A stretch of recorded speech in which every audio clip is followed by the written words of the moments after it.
ఆహ్వానిస్తున్నాం. MLC professor Jayadev తిమ్మలరావు గారిని ఇంకొక కారణంగా తెలంగాణ ఉద్యమంలో ఉద్యమ దళాలై ప్రజల్ని చైతన్యవంతం చేసిన అందరూ డాక్టర్ దరువు ఎల్లన్న గారిని వేదిక మీదకి రావాల్సిందిగా మీ చప్పట్ల మధ్య సగర్వంగా ఆహ్వానిస్తున్నాం. వీరులాల వందనం పాటతో ఉద్యమంలో అమరవీరుల త్యాగాల్ని వినిపించిన దరువు అంజన్న గారిని వేదిక మీదకి రావాల్సిందిగా కోరుచున్నాం. అదేవిధంగా ఉద్యమ నాయకుడు వరంగల్ రమణ గారిని వేదిక మీదకి రావాల్సిందిగా కోరుతున్నాను.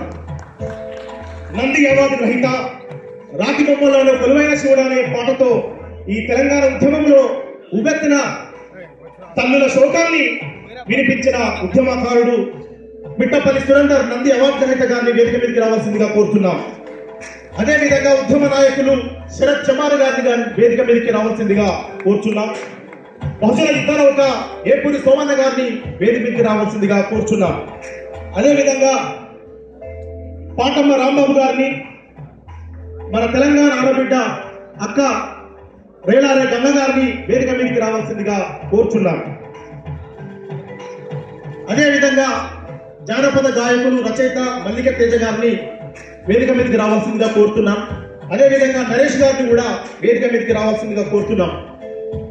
ఇంకొక భాగం, ఈ చరిత్ర అంతా వరంగల్ జిల్లా నుంచి నిర్మాణం అయితే ఆ వరంగల్ ఉద్యమ కళాకారులు మా వరంగల్ సీనన్నను వేదిక మీదకి రావాల్సిందిగా కోరుచున్నాను. అదేవిధంగా ఈనాటి ముచ్చర్ల సత్తన్న పంచాయతీ పాటలు గానం చేసిన గద్దర్ నరసిరెడ్డి గారిని వేదిక మీదకి రావాల్సిందిగా కోరుచున్నాను. అదేవిధంగా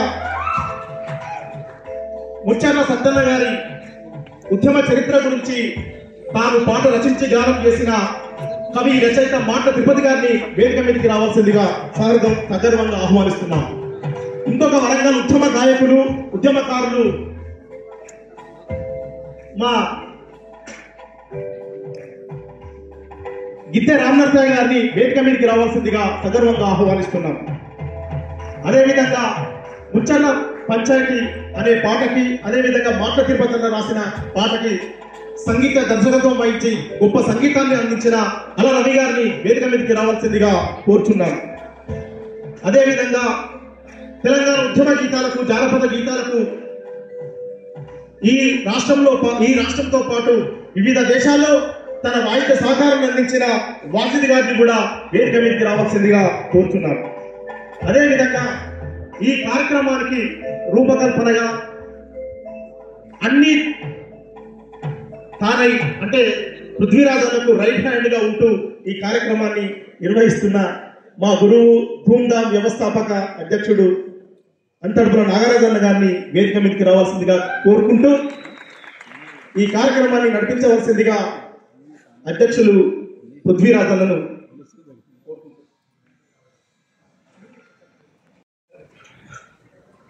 వేదిక మీద ఉన్న పెద్దలందరూ, కిందున్నటువంటి తెలంగాణ ప్రేమికులు, సత్తన్న పంచాయతీ సభకు వచ్చినటువంటి అందరికీ వందనాలు చెప్తూ మొట్టమొదలు జ్యోతి ప్రజ్వలన కార్యక్రమంతో ప్రోగ్రాం స్టార్ట్ చేశాం.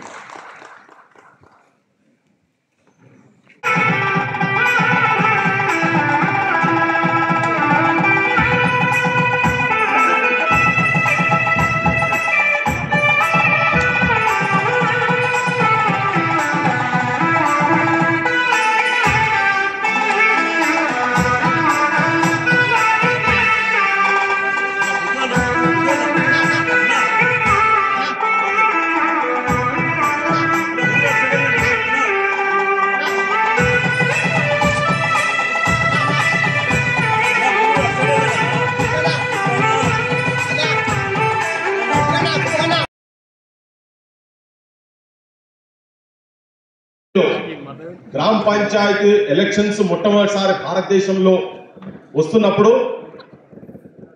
బల్వంత్ రాయ్ కమిషన్ సిఫారసు చేసినప్పుడు, సర్పంచ్ వ్యవస్థ మొట్టమొదటి స్టార్ట్ చేసినప్పుడు గ్రామ పంచాయతీలు ఎట్లుండాలి, గ్రామాలు ఎట్లుండాలి అని తన కలగన్నటువంటి, అంటే ప్రజలకు అసలు ఓటు అంటే ఏంటిదో తెలియని కాలం అది, ప్రజలు బుడగోసి పెట్టుకొని తిరిగేటువంటి కాలం అది.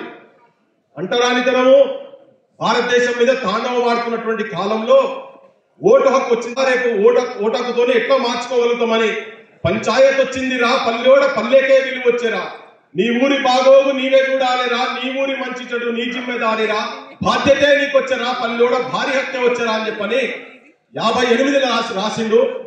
అది అప్పటికి చాలా పాపులర్. ఆ పాటతోనే మొట్టమొదటి ముచ్చరత్నారాయణ గారు సర్పంచ్ కూడా గెలవగలిగింది. తర్వాత సమితి ప్రెసిడెంట్ 2 సార్లు ఇండిపెండెంట్ గా ఎన్నుకోబడ్డారు. దాన్ని చాలా మేము హోంవర్క్ చేసినాం ఎవరితో పాడియాలని.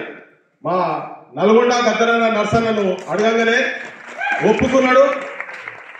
తన గాత్రంతో అది వస్తే జనానికి ఇంకా బాగుంటుందని చెప్పిన ఉద్దేశంతో దాన్ని రికార్డ్ చేసిన దాన్ని ఆవిష్కరించవలసిందిగా సీతక్క గారిని సత్తన్న పాట దత్తన్న చేతుల మీదుగా ఆవిష్కరింపజేయాలని కోరుతున్నాను. ఈ పాట 1958లోనే వారు కలగన్న పంచాయతీరాజ్ వ్యవస్థను ఏ రకంగా ఊహించుకున్నాడో, మరి దానికి గ్రామీణ ప్రాంతాలలో పోటీ చేయాల్సినటువంటి వాళ్ళు ఏ రకంగా ఉండాలి అని కూడా వారు కవిత రూపంలో పాట రూపంలో చూపించిన దాన్ని ఈరోజు మనం ముందుకు తీసుకొస్తున్నందుకు పృథ్వీరాజు గారికి ప్రత్యేకంగా ధన్యవాదాలు. పల్లెలలో పంచాయతీ ఎంత ఇంపార్టెంటో గత 1.5 years నుంచి గ్రామాలలో సర్పంచులు లేకుండా మేము చూస్తూ ఉన్నాం. సో ఈరోజు ఆ పాటను ఆవిష్కరిస్తున్నందుకు చాలా చాలా సంతోషం. ఇప్పుడు ఆ పాట ఆవిష్కరింప చేయాల్సిందిగా కోరుతాను. దత్తన్న గారు.